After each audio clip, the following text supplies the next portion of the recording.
시청자 여러분 안녕하십니까. 민영삼TV의 민영삼입니다. 오늘 이 시간에는 조국 민정수석이 청와대에서 발표한 검찰, 경찰, 국정원, 소위 권력기관, 사정기관의 재구성에 관한 내용을 가지고 시청자 여러분들과 함께 의견을 나누고자 합니다. 먼저 야당에서는 좀 가혹한 비판을 했더군요. 형식과 내용의 측면에서 조국 민정수석이 청와대에서 일방적으로 발표했다. 그래서 야당에서는 문재인 대통령이 연출하고 조국 민정수석이 주연으로 출연한 권력 줄세우기 연극이다 라고 아주 가혹하게 비판을 했습니다.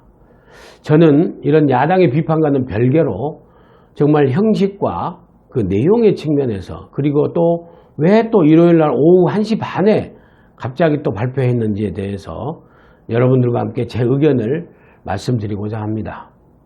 먼저 일요일 1시 반에 굉장히 이례적입니다.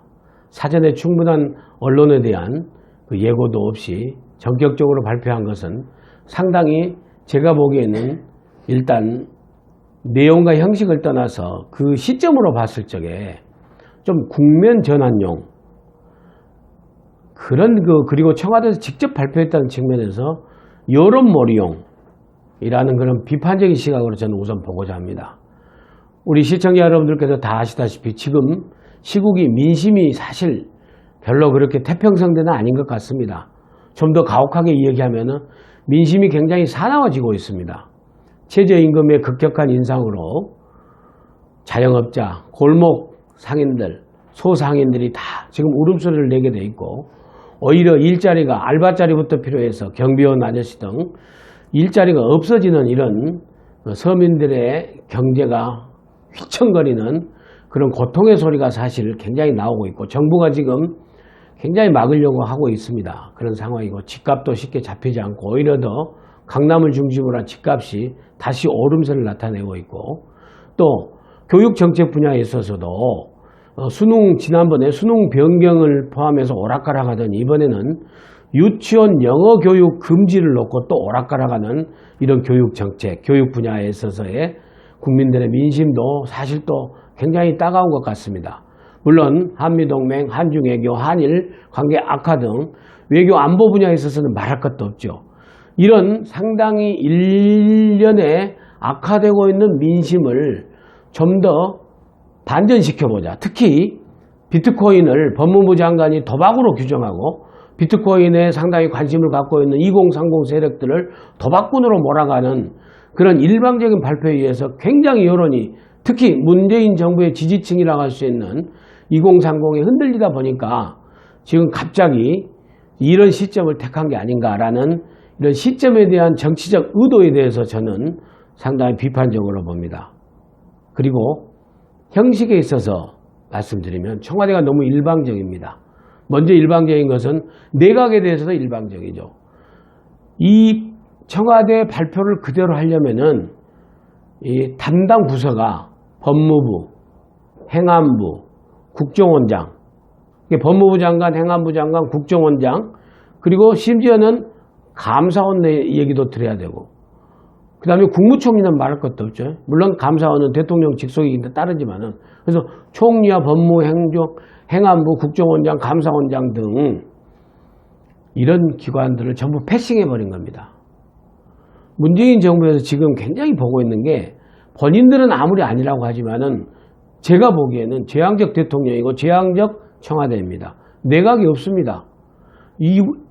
지난번 제천 화재 참사에도 대통령이 가서 다 하셔버리기 때문에 이걸 대통령을 제가 비판하고자 하는 건 아닙니다. 물론 이문 가신 것은 잘한 일이지만은 다녀오셔서 좀 행동을 너무나 눈물을 보였다더니 쇼통을 해서 좀 비판이 있었지만은, 아무튼 어떤 그 국가적인 난제라든 어려운 일이 있을 적에 국무총리와 주무장관들이 나서기보다는 청와대가 먼저 나서서 청와대가 다 정리해버리는 이런 것에 대해서 정말 책임총리제, 책임장관제라고 얘기했던 문재인 정부의 출범에 그런 태도가 아주 민망하게 될 정도로 지금 용각산 총리, 용각산 소리가 나지 않는 그런 내각이 되는 패싱 내각이 되고 있지 않느냐 하는 측면이 있고요.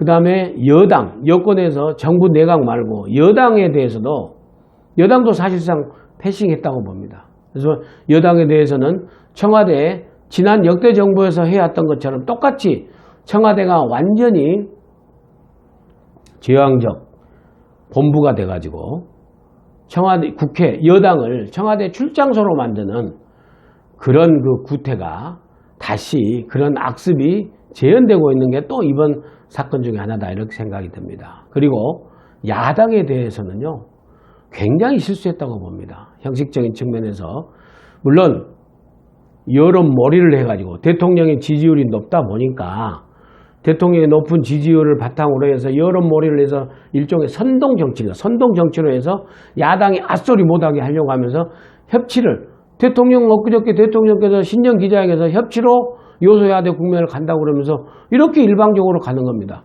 말로만 협치하면서 야당의 뒤통수를 치고 여당에게는 거수기라고 하고 내각에게는 따라오라고 그러고 패싱시키고 지금 이런 아주 오만함의 일방적인 국정 운영이 이번 발표의 과정에서도 그대로 나타났다.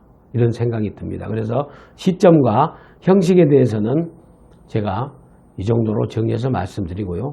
내용을 한번 보기로 하겠습니다. 내용에 있어서 가장 중요한 게 눈에 띄는 게 국정원 개혁에 있어서 국정원 개혁의 한 방편으로 국정원의 대공수사권을 경찰로 넘긴다는 겁니다.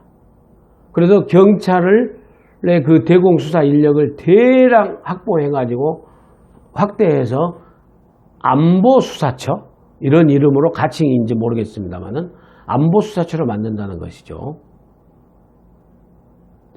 여러분 이게 될 일입니까?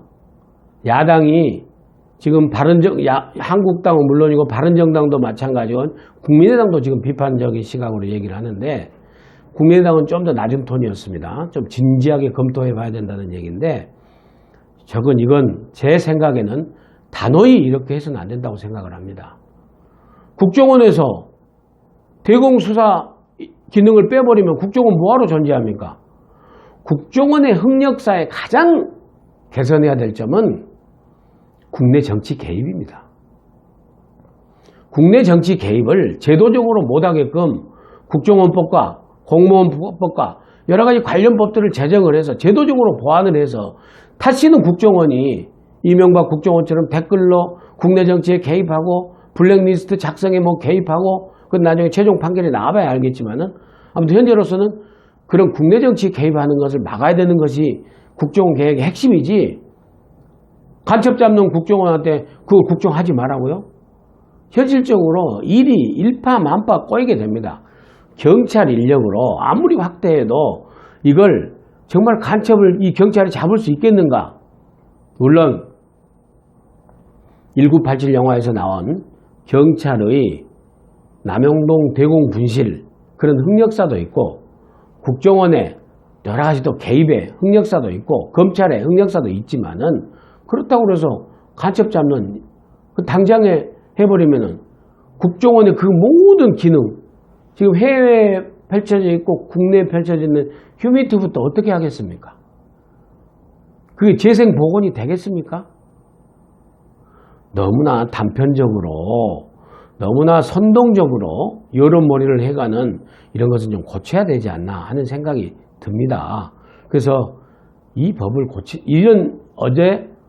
그제 이 조국 민정수석이 발표한 것을 하려면요 관련 법을 6개 정도를 법을 고쳐야 됩니다.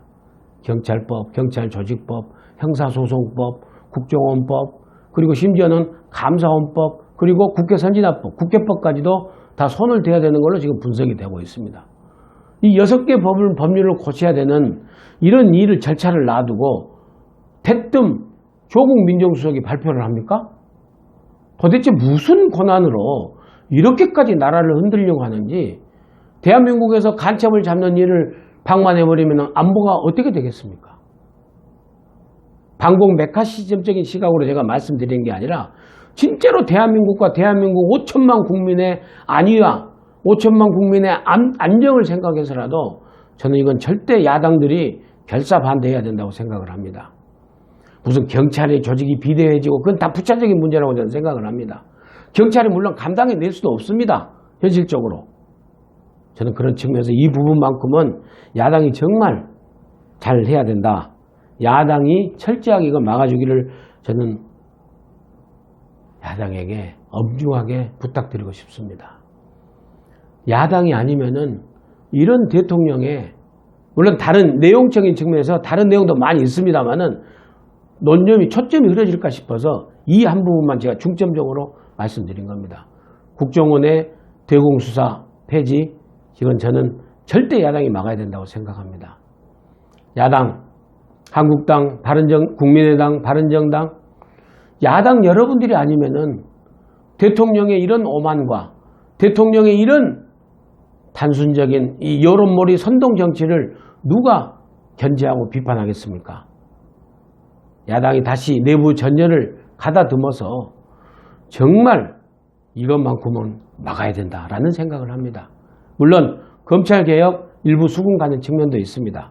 그렇지만 공수처 문제 또 검찰의 개혁 여러 가지 문제 그것도 사개특위에서 저는 국회에서 논의할 수 있도록 해야 됩니다. 문재인 대통령이 너무 직접민주주의로 촛불하면서 직접민주주의로 촛불로 국민청원이 할 일이 있고 국회에서 심의해서 국회 의결을 거쳐서 결정해야 될 할 일이 있는 겁니다.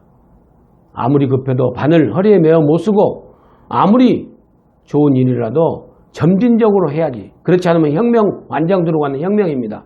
국회에서 의결을 거쳐서 법과 제도를 바꾸는 그런 개혁으로 가야만이 문재인 정부도 성공할 수 있을 것이고 대한민국이 더 발전할 수 있을 것입니다. 그러기 위해서는 이 시점에서는 야당이 정말 정신 똑바로 차리고 해야 된다라고 제가 목소리를 좀 순간 높였습니다. 죄송합니다. 야당이 정말 정신 똑바로 차리고 부릅뜬 눈으로 이 청와대 안에 대해서 심사숙고해서 결정해야 된다. 이런 말씀을 드립니다. 대단히 감사합니다.